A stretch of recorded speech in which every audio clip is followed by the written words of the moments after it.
Welcome, fellow Druids, back to another episode of Full Circle. I'm your host, Chad. I want to do another model/unit discussion today, and this is going to be on a model we did talk about. I don't have my notes up, so I'm not sure which episode, and we also talked about it with the CID changes. But that is the Blackclad Stoneshaper. This was a model that was released like right at the dawn of Mark III. This released like literally the month that it dropped, I think, along with the Baldur resculpt and something else maybe. And it didn't get a lot of attention for a long time. It's a solid model, but it was sort of seen as like, yeah, I suppose you'll maybe take one or two if you're playing a bunch of Wolds, but we don't really want to play Wolds, and you know, we don't care, yeah, blah blah blah. So then we had the 12 factions of Christmas CID, and it picked up one rule, which we're going to go over, and now, in my opinion, this solo is a requirement for a Wold-based list. I think you play no less, well, if you're playing a Wold-based list, I'm going to assume you have at least 2 Wolds, and therefore you probably have reasons to have at least 2 of these guys. They are FA3, so possibly all 3. But nonetheless. So, the Blackclad Stoneshaper. I'm just going to go through his stats like normal. We'll talk about why he's coming back up. So, he is Speed 6, Strength 6, Mat 6. Although Mat and Rat are both irrelevant. He has Defense 13, Armor 13, Command 5. He has Pathfinder. He's on a small base, and he has 5 wounds. They are point cost 3, and they are FA 3. Field allowance 3. The model has a special rule, Stone Sentinel, which is while base to base with a friendly faction construct model, this model gains +2 defense and armor and cannot be knocked down.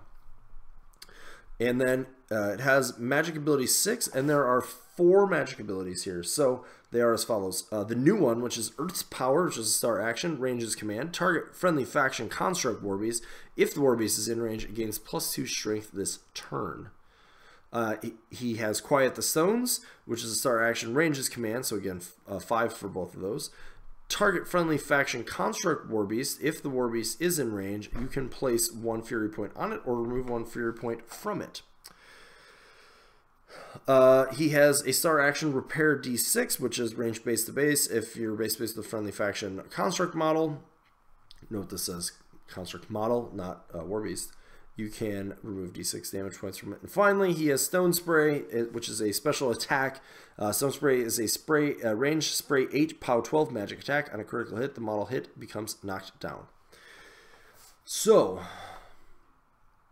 why is this guy so good? Well, the biggest reason is Earth's Power means that your Wolds now have the ability to compete in damage with living heavies. This is the damage equivalent, well, you don't get the mat, but it is the damage equivalent of Primal.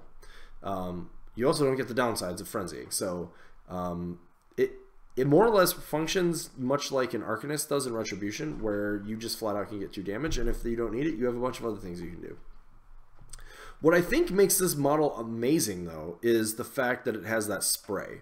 So Magic 6 is middle. You have the ability to give +1 to hit with your Fulcrum. If you have Megalith, which is a Wold, so you may have him in your list, that's another +2 potentially. And there's a few other things out there that could help. So you're bringing like sprays are amazing. They ignore a lot of things. POW 12 is a good ability. Magic 6 is really good. And frankly, the other things, if you have Wolds in your list, you are never going to find a time that one of these things is not the correct answer. Like I said, Earth's Power, amazing. Wolds are now able to output. Quiet the Stones, situational, but there are times where you need that Fury management, right? It's important that you're able to get more, use more Fury. The Repair is really relevant, right? Because Wolds, even though in Bones they can heal a point, and Wardens can heal 2, which is fantastic, but being able to keep a lot of your things up and lively without your Warcaster having to jump in there is really good. As well as your Fulcrums, and if you have a Wold Wrath in your list, those D6s can be pretty fantastic. And I talked about the spray. Stone Sentinel is good.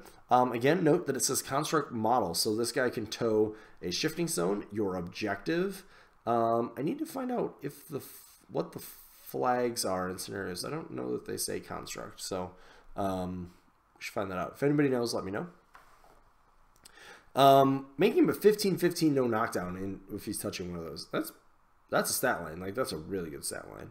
and with 5 wounds on top of it. So I mean, 15/15 is what most of our warlocks have, you know. So that's sort of what we're looking at.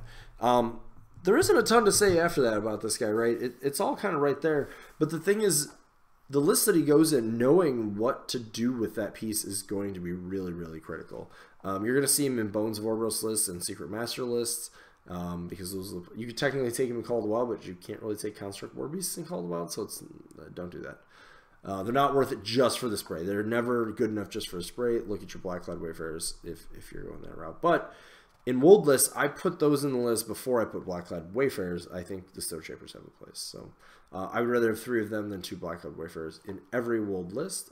I think a 2-1 split, if you're tight on points, you can do 2 of these guys and 1 Blackclad Wayfarer, and you probably get what you need. But this piece is fantastic. It went certainly from a piece when people saw it released, they're like, man, we're finally getting that extra 2 damage, the Wold Choir solo that we've always wanted. And then it didn't have it, and now it does. It's amazing. I love seeing this model. Bringing Bones of Orboros and or Secret Masters lists up into the area that everything else now occupies is great. And I'm really happy to see this model there. So just to give a little bit of context, I've been playing them in my Bones list, and the thing is, it really lets me turn a lot of those because of the spray.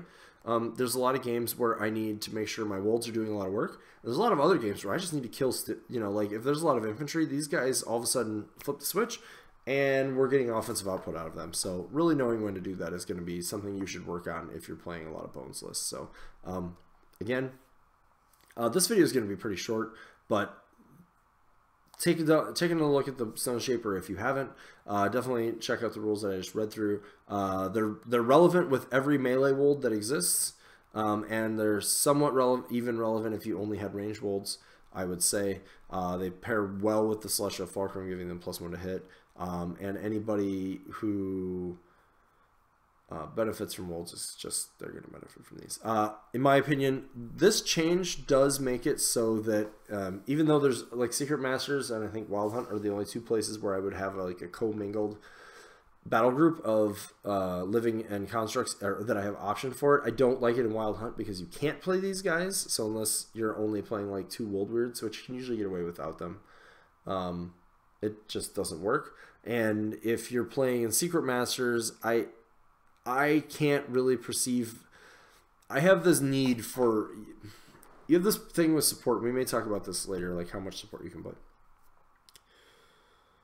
I have this need to make sure that you can't have too much support in your list. So let's say that I, for some reason, want to have wolves and living beasts, right? So let's say I do 2 Wold Wardens, a Pureblood, and a Stalker is for some reason the battle group I want to go with. Well, now to support the Pureblood and the Stalker, I kind of want a Gorax, right, for Primal, but he can only Primal those 2. And for those 2 Wolds, I kind of want at least 2 of these guys, so that's another 6 points. So, but like I can't really afford 13 points of support in those lists, you know. As a result,